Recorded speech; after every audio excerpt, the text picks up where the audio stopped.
Bienvenue sur le podcast des super numéro 1 en marketing. Mon nom est Aline Haddad, gestionnaire, entrepreneur et passionnée du marketing depuis plus de 25 ans. J'ai eu la chance d'accompagner des entrepreneurs dans leur succès dans plusieurs pays et depuis près de 10 ans maintenant au Québec. Bonjour, je vous parle aujourd'hui de la vente. Le marketing en général, on l'associe à la vente parce que dans le marketing, il y a beaucoup d'actions, beaucoup de choses. Je ne veux pas rentrer dans les détails, dans le produit, les 4P, les moyens de communication, les promotions, les publicités, etc. Je veux me limiter à la vente. Pourquoi la vente? La vente, c'est une toute petite partie de tout le système du marketing. Sachant que tout ce qui se passe en marketing, toutes les actions qu'on fait, c'est dans le but de vendre. Mais les gens ne savent pas que, par exemple, un podcast, une vidéo, un magasin, un échantillon, n'importe quoi, tout ça, ça rentre dans le marketing. Mais ils associent toujours la vente parce que dans le marketing, la seule action qui fait rentrer l'argent, c'est la vente. Alors que tout le reste, c'est des dépenses. Donc, le marketing n'est pas toujours un moyen de gagner. Il y a beaucoup de frais, de dépenses afin de faire une vente. Puis souvent, quand on fait une vente, on ne prend pas en considération tous les efforts qu'on a fait. Donc, ça, c'est un problème que les entrepreneurs ou les personnes qui se lancent en affaires, ils ont du mal à faire leur prix, à mettre un prix juste, surtout les efforts qu'on met, le temps. Si on veut calculer tout ça, il faut savoir mettre un bon prix, savoir calculer nos frais, les intégrer dans nos prix finaux. Je parle pas de stratégie de prix aujourd'hui, mais je parle de l'action de vente, puis surtout avec la vente en ligne. Donc, je vais comparer un peu l'action de la vente directe, la vente par MLM, par un tunnel de vente, sur des plateformes commerciales, etc. Donc, c'est sûr que c'est la seule source de revenus pour un entrepreneur. Savoir se vendre comme aussi si on est une personne qui est conseillère ou souvent moi j'ai des personnes dans l'immobilier, dans les assurances, qui ont des contacts directs avec leurs clients. Puis ça exige une présence personnelle. Donc, ils travaillent surtout sur leur image, sur leur présentation, afin de conclure une vente. Puis ils ont toujours des cours, des façons de faire, de négocier, puis de transformer leurs clients potentiels à des clients réels et faire des ventes. Donc, c'est pas une façon très facile. Aussi, c'est un sujet qu'on peut parler des heures et des heures. Mais je vais le limiter avec un peu la psychologie parce que souvent le client, puis on a parlé dans d'autres épisodes de AIDA, des différents types et de systèmes de canaux de vente, etc. Dans chaque personne, au quotidien, tout ce qu'on fait, on fait du marketing. Donc, c'est un comportement qui nous fait prendre une décision à l'action. L'action ici, c'est une vente. Donc, on passe souvent par des étapes afin de prendre la décision d'achat.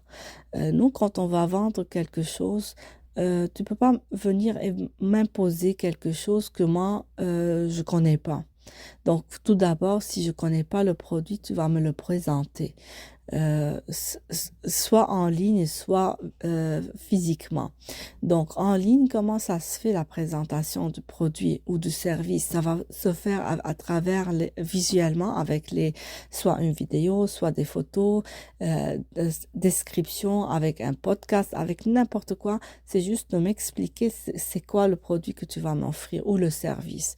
Donc, ça, c'est très important pour avoir une action pour la vente. Donc, c'est sûr, si on ne connaît pas le produit, comme on se rappelle du système AIDA, donc on va m'attirer l'attention sur un nouveau produit. Mais moi, si je sais déjà un produit, si j'ai pas un intérêt, un désir pour l'acheter, ben je fais pas le pas. Donc, je vais passer par un intérêt. Quand je vais avoir un intérêt, puis un désir, donc c'est là que je vais passer à l'action. Tous les systèmes de vente en ligne, puis les tunnels de vente sont basés sur le même principe. Donc, on passe par des étapes afin d'avoir des contacts avec les personnes, avec le produit. On va recevoir plusieurs courriels, peut-être plusieurs annonces sur différentes plateformes. On va avoir plus le produit devant nos yeux afin que on s'habitue, on le connaît bien. euh, la marque est associée dans notre cerveau puis à ce produit. Donc, dès que je vais faire l'action, moi, je vais penser à la marque qui m'a montré plusieurs fois, qui était devant mes yeux plusieurs fois. D'où l'importance ici aussi des annonces.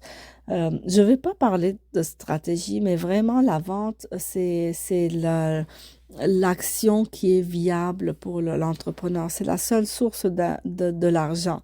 C'est pourquoi toujours les autres aspects du marketing sont négligés. Les gens ne les considèrent pas. Ils les banalisent. Toujours le marketing banalisé parce que pour eux, c'est la vente. Si tu n'arrives pas à vendre le produit, bah, ils disent que c'est un mauvais marketing, alors que c'est pas l'action de vente qui est mauvaise, mais c'est tout le processus que vous avez fait qui n'est pas bon. Donc, c'est comme la vente est la dernière étape dans tout un processus. Vous pouvez pas dire, ah, ben, ce tunnel de vente n'est pas bon parce que j'ai pas pu faire des ventes à la fin. C'est pas parce que le tunnel de vente, c'est parce que soit le service ou le produit qui est offert n'est pas bon, soit il n'y a pas assez de témoignages ou les témoignages sont mauvais, soit tout simplement le produit n'est pas vendable ou n'est pas un produit qui est à jour ou il faut le repenser. C'est pourquoi il y a plusieurs idées ou plusieurs choses à voir euh, dans le processus pour décider pourquoi il n'y a pas eu de vente. Puis la même chose, moi, je suggère, parce que souvent quand il y a un tunnel qui est bon, qui fait des ventes, qui soit en digital, soit en réel. Là. Je parle des deux. Parce qu'en réel aussi, il y a beaucoup de personnes qui ont des endroits disons, un magasin quelconque. Ils font beaucoup d'argent, ils font des ventes, les gens les connaissent, ils connaissent leur endroit, etc. Ils décident d'agrandir puis de changer de concept. Là, ils sont en train de perturber leurs clients, de changer de... Je dis pas que c'est pas une mauvaise stratégie, mais parce que c'est pas le bon moment. Moi, tout est fonctionnel, il y a des ventes. C'est pas un moment de perturber ce cycle pour aller agrandir alors qu'il y a des ventes, puis tout est correct. C'est sûr qu'on souvent on aimera grandir, mais il y a un moment. Parce que quand il y a comme on commence à avoir un déclin, c'est là qu'il faut commencer à penser à changer de système, le système ou le tunnel de vente qu'on a, soit en réel, soit en virtuel. Donc, tant que le système est fonctionnel, moi je le garde. Pourquoi pas? euh, on essaie d'autres tunnels, on peut ouvrir un autre magasin, puis essayer, mais celui qui fait les revenus, on va le maintenir. Il faut pas perturber une ressource d'argent, surtout quand on travaille pour faire des ventes, puis là dire, ah bah je vais changer un peu pour faire plus de ventes. Mais non, maintiens-le parce que en marketing aussi, et puis moi c'est un principe que j'applique sur tout dans la vie. Même notre corps, c'est la même affaire. Tout dans la vie, il y a un début et une fin. Donc, soit l'être humain, par exemple, on ne sait pas la fin, mais on sait qu'il y a un début, puis il va y avoir une fin. Donc, pour moi, quand il y a des maladies, la partie du corps qui est malade, elle est en période de déclin. Il faut la traiter. La même chose en marketing, les produits, il y a toujours un cycle de vie. Ça peut être duré 10 ans, ça peut durer 100 ans, mais toujours il y a un début et une fin. Durant ce cycle de vie, on commence de rien, de zéro, puis on augmente jusqu'à un certain pic. Quand on est au pic, ça c'est le top, il y a de l'argent qui rentre, là, les ventes, etc. Ben, tant que c'est le pic, puis c'est maintenu, tant mieux. Parce qu'on sait à un moment, il va avoir un déclin. Ne le changez pas. Ben, profitez de ce pic-là, puis gagnez de l'argent. Dès que ce pic va commencer à descendre, c'est là qu'il faut commencer à penser, à changer de stratégie. Soit si on a un magasin, de peut-être changer de décoration, peut-être changer le menu, c'est un resto, ou changer de style, c'est des produits de vêtements ou d'habits. Pour en ligne aussi, il faut penser par exemple ce qu'il y a comme nouvelles technologies, ce qu'il y a comme disons, des stratégies de tunnel de vente, etc. Donc, il y a toujours moyen euh, de, de traiter un produit ou un service qui est en déclin. Euh, Puis ça, c'est des stratégies de vente que pas beaucoup de monde connaissent. Donc, ils vont mettre de l'énergie sur quelque chose, puis après, quand ils voient qu'ils se vendent pas, donc ils vont lâcher.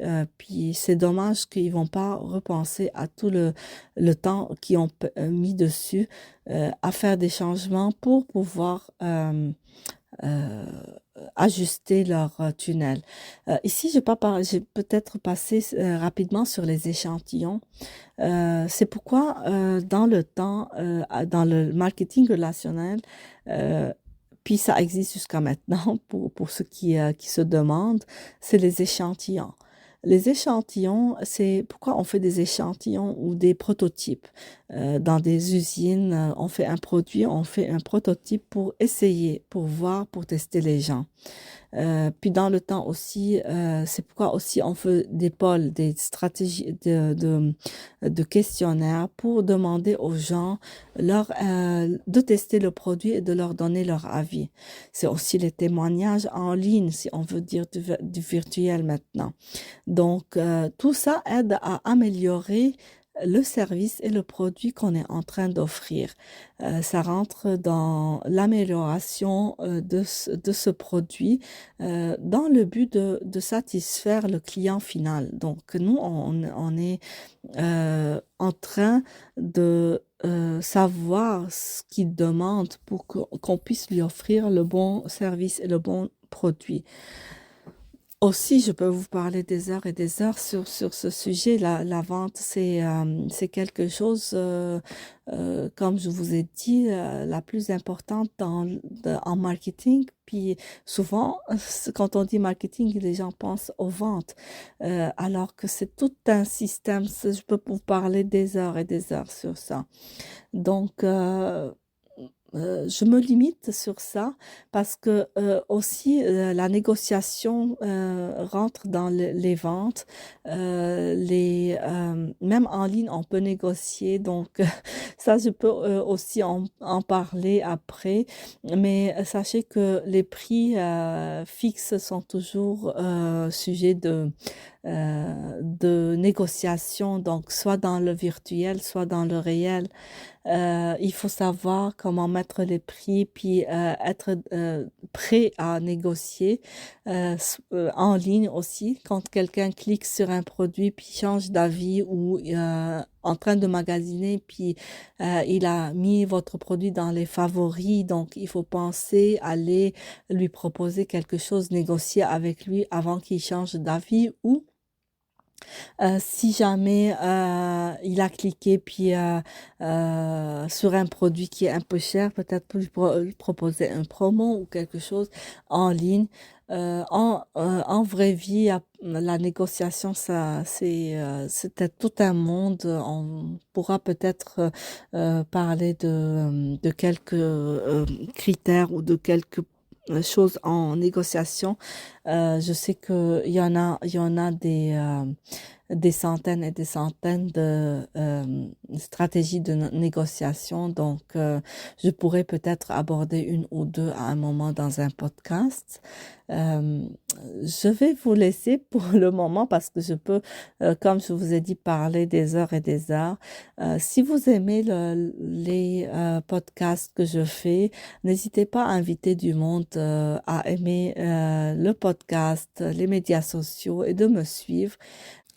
Si vous avez aussi des questions, n'hésitez pas à me les demander ou si vous avez des sujets sur lesquels vous aimeriez que je parle. Donc aussi, vous pouvez les mettre dans les commentaires ou me les envoyer en message privé. J'espère que vous avez aimé aujourd'hui l'épisode. À la prochaine.